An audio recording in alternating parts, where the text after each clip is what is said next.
What is poppin', fight fans? Welcome back to another Instagram Live interview, the Mystic Hour Instagram Live interview with your truly, Mystic Black. We got one of the most exciting fighters in the history of the UFC in combat sports, Chris the Crippler Leben. He'll be joining us shortly. Gonna add him in here and we will begin.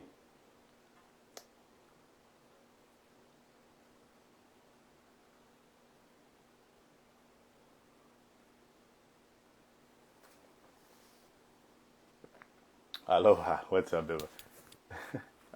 That's Jay. I'm sorry, forget you guys have those similar names. Hope everybody's having a good week and a good weekend coming up. Appreciate you guys. Sorry I was a little absent last week, some voice issues, but we're back. The voice is back, and we're gonna get it started. Chris Leben should be in here shortly, and we will begin. Just to give you guys a little info on Chris Leben, he used to fight for the Ultimate Fighting Championships. He's a 4-time Knockout of the Night winner. He is a 2-time Fight of the Night winner. He's a 22-fight UFC veteran. He has the most fights in the UFC Middleweight division, and he's in here right now. I'm going to add him on in.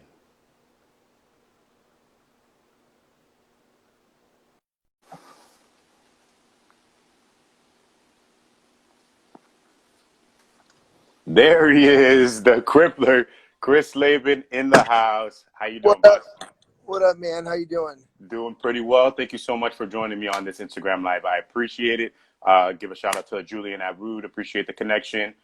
Chris, how you doing during this COVID time period, during the coronavirus? Are you still in the gym training? Yeah, well, I put a gym in my garage, so I've been doing a bunch of private lessons out there, and then still getting in with some guys doing some jiu-jitsu and some training. So, we're doing it as much as we can out here. Trying to stay busy. Absolutely. So you can't go back to the gym yet. They still have it closed. Well, I was at the arena. I was there for 5 years, and I actually left last week. Started doing my own thing, and they're training. They're in their training. So yeah, Guys are they're still back, getting in. they're back to it. And I think yesterday here in San Diego, we're officially not on the red zone list. So they opened up some gyms. Absolutely. That's awesome. I'm glad you're getting some training in because some people are not able to do anything because their cities are just closed. Yeah. Yeah. But Chris, if I can go back a little bit into like the beginnings, you snowboarded, you did motocross, you did a couple of skateboarding. What brought you into MMA? Modeling career wasn't working out too well. So No, you, I mean, I did some boxing in middle school. I wrestled all through high school. Um, Ultimately, I wasn't necessarily college bound. Let's just put it that way. yeah, And so when I got out, I was already a big fan of the UFC. I got a call from my brother one day, and he said, "Hey, man, I got a job at this car lot, and Randy Couture and Matt Lindland are kicking the shit out of each other in the garage." And I was like, "What? I'm on my way." That was Team Quest about 20 years ago. And I think I was their 12th student ever. I signed up immediately. yeah. And that was my follow up question. What you have any fondest memory training with Randy Couture? Nate Corey was there. Ed Herman was there, I believe. Any memories you have from those days, or anything you learned specifically from them when you were there? Oh yeah, man, a ton.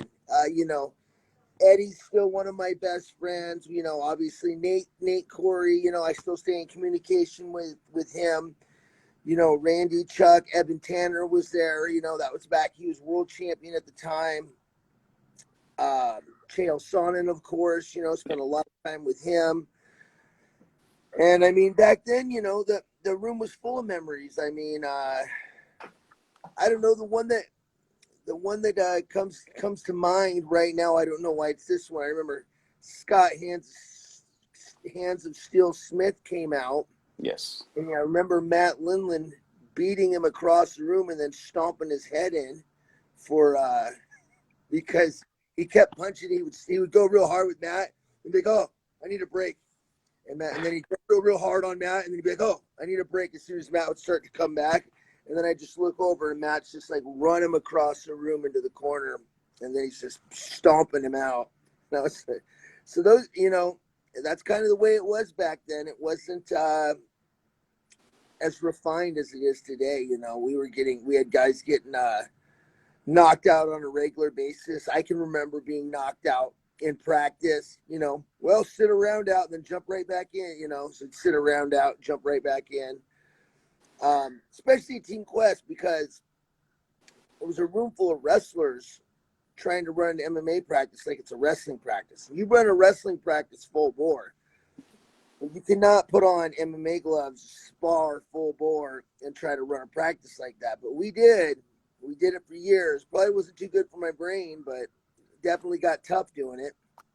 Yeah, now we're in a different age of where some fighters aren't even sparring before fights. And I know back in those days, you guys were going hard no matter what. Yeah, and I think that really, and now see the value I see. It's like, especially for my younger guys, I think they need those hard rounds. They need to know they're tough. Now, like in my case, my last couple fights I had Bareknuckle. I'm 40 years old.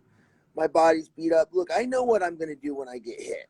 I already know I'm tough. So the focus really needs to be on skill development and maybe I do my hard sparring once a week, usually on Sundays when nobody else is in the gym. I bring in a couple guys, do some hard sparring. I do believe there's value in sparring. I do believe you have to spar hard, in preparation for a fight. Maybe not as much. Yeah. Maybe not as much, but definitely, for that full speed, timing, range, all that stuff, sparring is something you can't do without. Absolutely. Recently, Dana White came out with the news that they're bringing the Ultimate Fighter back. You are an original cast member of season 1. Is there anything that you tell somebody that's going into that house to be prepared for? Yeah, I'd probably be like, look, man, it's like basic training, nobody wants to go to basic training, and it pretty much sucks the whole time you're there, but afterward, for your career, you're glad you did it. You're glad you did it. Ultimately, the Ultimate Fighter was, the greatest thing that ever happened to me. Probably the greatest thing that ever happened to the UFC and everybody else on that show. I mean, the UFC before that first season was in a tough spot, and then the Ultimate Fighter came out, and all of a sudden, fans could relate to the athlete. Fans had people that they understood, they knew their personality, and that they could get behind, and that really propelled the UFC and the sport of MMA, in my opinion. Absolutely. And then that shot you into the UFC, and you had some epic fights with Yoshihiro Akiyama. You fought Anderson Silva. You fought Michael Bisping, Mark Munoz, so many guys. Was there any what's your most satisfying knockout? Because you got plenty of them, but any of them you were just like, you know what? That one felt really good. There's a couple. Obviously, Vanderlei Silva was a big knockout for me. Yeah. I'm sure a lot of people have heard this story, but he was my hero. I came up watching. I used to rent bootleg Pride videos, watch him murder dudes in Pride. And so I had asked Dana for that fight. Dana had turned me down on numerous occasions. Ultimately, I fought Aaron Simpson, beat him. They brought me back to fight Akiyama on 2 weeks' notice because Vanderlei got hurt. Yeah. Beat Akiyama, and then I called Dana White back, and I was like, "Look, man, that's I beat the guy you were going to put in there, man. It's my shot, And he's like, "Well, hey, be careful what you wish for, kid, because you're fighting Vanderlei." And I was like, "Shit." Probably the scaredest I've ever been, Wow. pre-fight training camp, and I think that's kind of what drove me to train so hard, take care of myself so hard, and ultimately it showed during the fight. Absolutely. And then you ended up retiring from MMA, and you went into bare knuckle. Was there any specific reason you wanted to go into that specific kind of combat?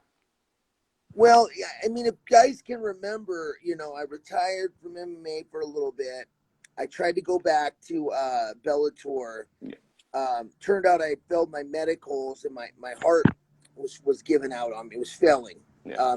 That was a repercussion of hard training and even harder living.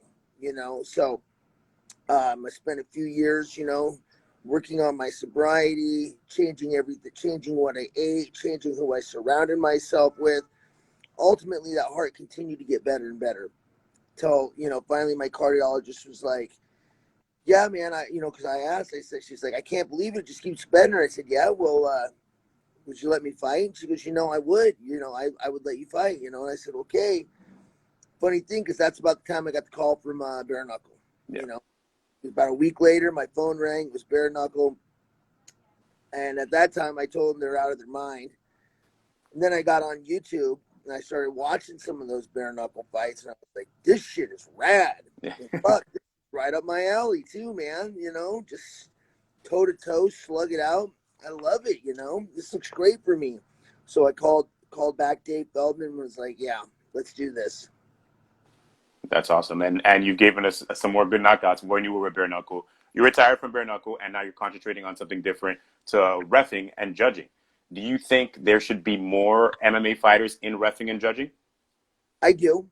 I mean, I think in particular for repping, there's an understanding, and I'm not saying all fighters would be good refs, and I'm not saying you can't be a good ref if you didn't fight. What I am saying is, you've got to know when a guy's hurt, when a guy wants out, when a guy can carry on, and there are these intuitive things that come from, having surrounded yourself with the sport for 20 plus years, whether, coaching, cornering, fighting, and then now into reffing, and I think that you need the most embedded people that are the most embedded in the sport should be your referees and judges. And I think ultimately that means, yeah, you're going to get a lot of fighters. You should. I mean, why should somebody that has never competed, that hasn't been watching the sport for 20 years, that doesn't have a solid understanding of jiu-jitsu, why should they be repping? I mean, if somebody gets caught in a submission, you get a Paul Harris type situation where this guy doesn't want to let go. You need to know how to apply that pressure to stop that submission, to rescue that fighter. If somebody doesn't want to let go of a choke, as a referee, it's your job. Your number one job is fighter safety, which means you're going to have to protect that fighter that's in there. And these things do happen, which means, I think you have to be well-rounded. If not a fighter, at least several years of jiu-jitsu background, at least have been in the dojo, in the gym, training, working on your craft, understanding, what these different weapons do, and I think, obviously for a fighter that does suit them. Yeah. Chris, two more questions, and I appreciate the time. Thank you so much for today. I know you went to Herb Dean's school for refereeing, and recently he's gotten some flack for some stoppages. Do you think that he deserved to get that flack, or he just had a reason behind why he made those later stoppages? You know what, man? I think Herb's one of the best referees in the business, period. Herb and Big John are obviously my two favorite. I've worked with both of them. And you know what? I watched the stoppages. Look, I don't think that one was early. I think, we're talking about the freaking UFC, man. We're talking about high level fights. We're talking about professionals. This is how they make their money. This is how they build their lineage, their everything that's going to follow them after the sport. We're talking about fist fighting. Fist fighting's fucking dangerous, man. Yeah. You got to give, in my opinion, you got to give those athletes every chance in the world. If they're still up and they're still fighting, you got to let them fight. That being said, if they're up but they want out, you have to know they want out and you have to stop the fight. There's some other fights I can think of, but due to the fact that I am a ref, I'm not going to drop any names of any referees.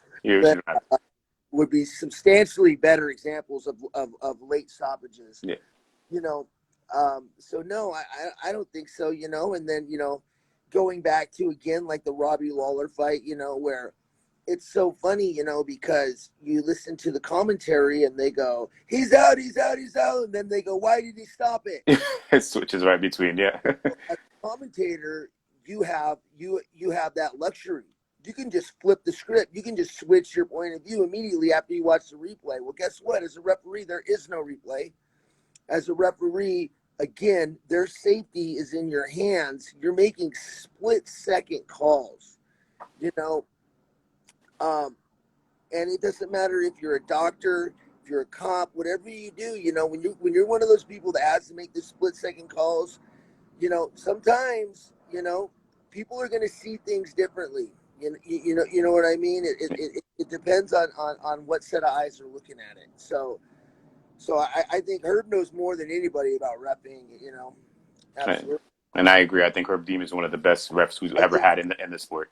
And lastly, I think referees get too much shit from people that don't understand. Going into it, one, I thought Herb Dean class was going to be easy. It's not. It's really freaking hard, man. I was amazed that I passed. To be perfectly honest with you. And that being said, I thought repping was going to be easy. I was like, shit.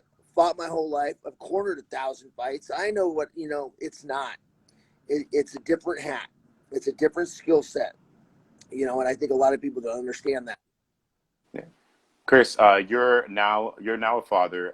Would you ever? How would that change your life? And would you ever let your son become a fighter if you wanted to do that? When he learns more about what his dad did in his career?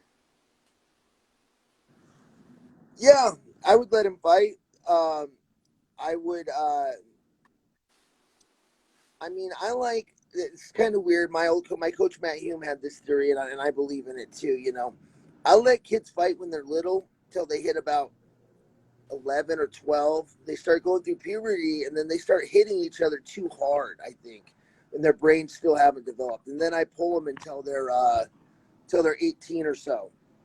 He's definitely going to train whether he likes it or not. Yeah. Now, if he wants to fight, that's up to him. But I do believe that there's a work ethic, honor, respect, loyalty, all that stuff that goes along with martial arts that I do want to instill in him. Sorry, there's a plane flying over. I hope that. No worries. You're good. You're good. So that answers that portion of the question. The other portion of the question is it changed my life completely because when you have a child, your life is no longer about you. Your thoughts are no longer about what do I need to do for me? What do I need to do for him? How can I provide for him? What's the best option to provide for his future? How can I be financially secure so that I can make sure that this guy can go to college if he chooses that to be his path? How can I keep him from ending up going through the situations that I went through? Yeah, man, it's the greatest thing ever. It's also the most stressful thing ever. Yeah, that's awesome, Chris. Thank you so much for the time today, Chris. I appreciate it. Would love to have you on again. You are an amazing father, fighter, ref. You've done so much in your life. You've overcome a million things, and I appreciate you so much, Chris. Thank you. Right on, man. Let me give a shout out to this Rude Fight Gear right here. Thank them for hooking the two of us up. And that's right, Julian. Hooking me up with this sweet clothes. So they sponsor a lot of the Bareknuckle guys. If you guys haven't checked them out, check them out. Absolutely. Chris, thank you so much again. I appreciate it. All right, man. Have a good one. Later. You too, boss.